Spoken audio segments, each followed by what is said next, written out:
guys, I want to talk to you today about whether you should trademark the name of your business. I know this is a conundrum that small businesses face, and there isn't like a super load of information out there that's just really clear.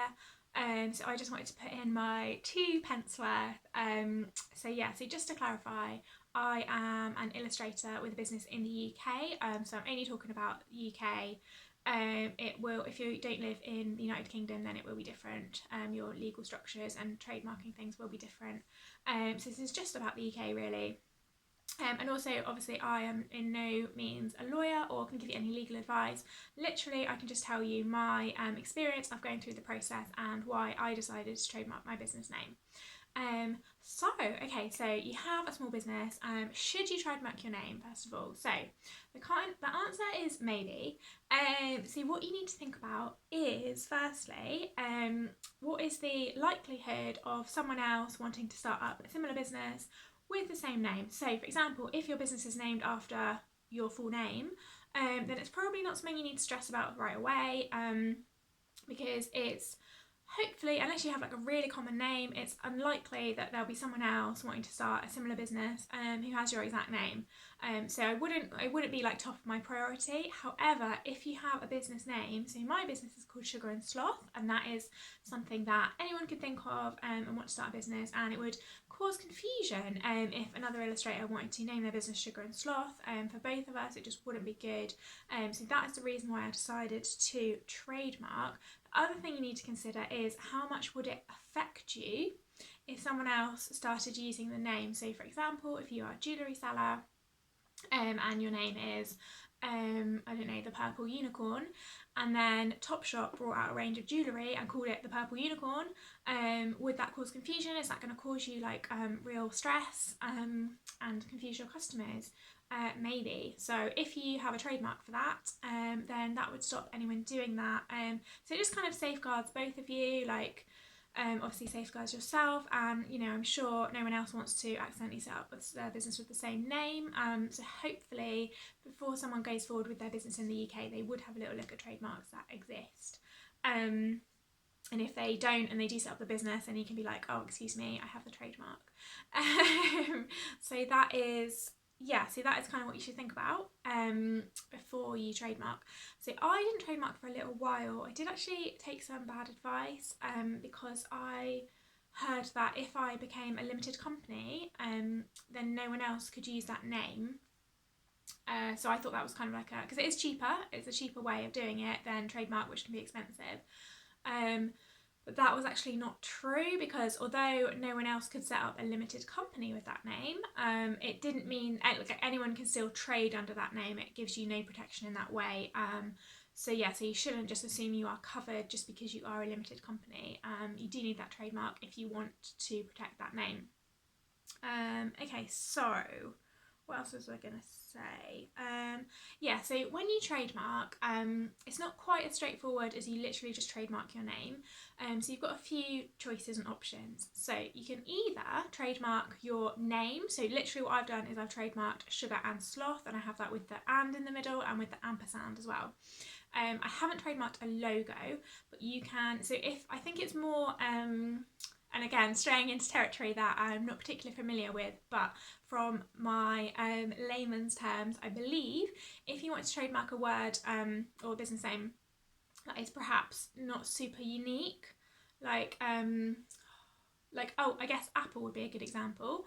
So they obviously haven't trademarked the word Apple because people still sell apples, but they have trademarked the logo, and I'm guessing obviously they've trademarked the logo, and I'm guessing obviously the name as well, just for the class of computing or something like that.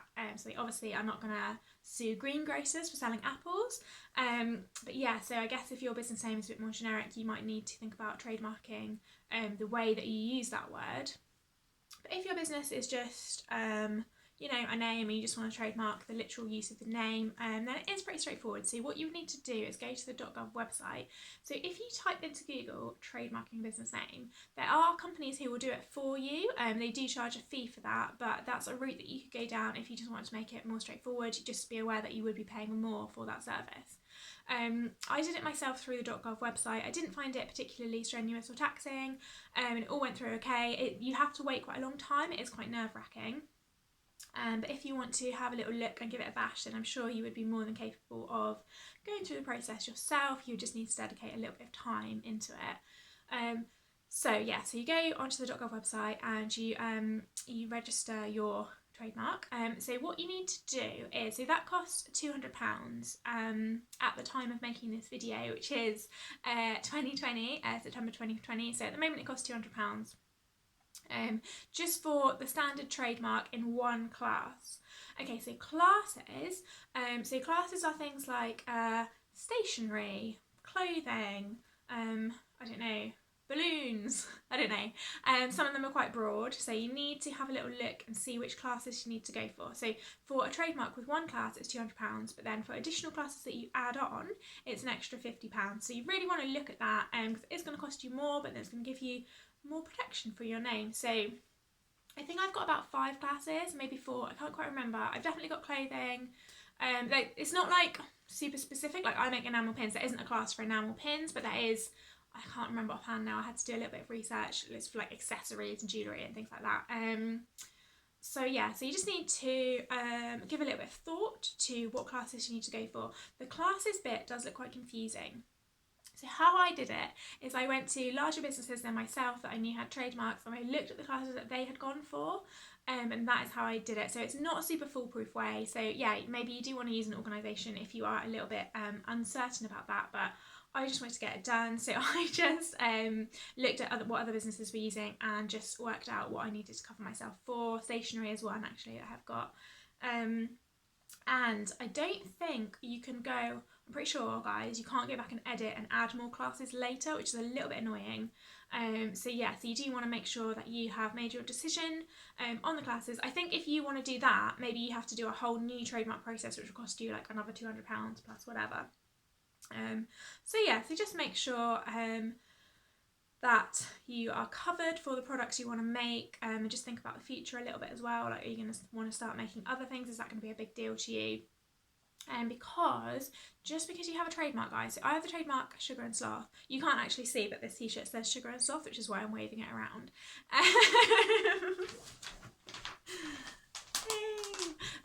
So just because I have the trademark Sugar and Sloth, it doesn't mean another company cannot call themselves Sugar and Sloth. They actually can, but they would have to be, I forget the exact wording. It's something like they have to be as like such a different business that there's no risk of confusion.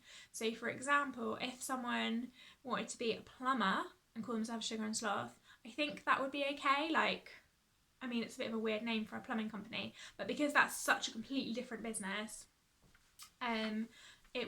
they'd probably be allowed to do it, as long as they didn't start like putting cute unicorns over everything, and I don't know. But don't think that it means that no business can ever use that name. They can use it, but they wouldn't be able to use it for anything. So if, for example, I did add the class of plumbing, I don't know what the class would be, and then they wouldn't be able to use it. So anything under those classes that you have, I think I have 5, no other business can set themselves up using that name. So it is something, if you're serious about your business and growing, and you really want to have a strong brand and not have any brand confusion, then it is worth considering, definitely. And if you have any questions, guys, about the process, then do comment below, and I will do my best to check in and help you out if I can. So I think that's everything I wanted to say. So you just got to think about, take it on a case-by-case basis, like how detrimental will it be to your business if another business sets up with a similar name, and take it from there. And are you like set on your name as well, guys? Because if you watch my last video, I was actually chatting about how I used to be called Kittens and Cake, so I'm glad I didn't trademark that one, because that would have been a waste of money, basically. So I hope you found this video useful, and if you would like to see more videos on the growth of my business, anything I can help you with, then do drop me a comment and let me know what video you would like to see next. Thank you.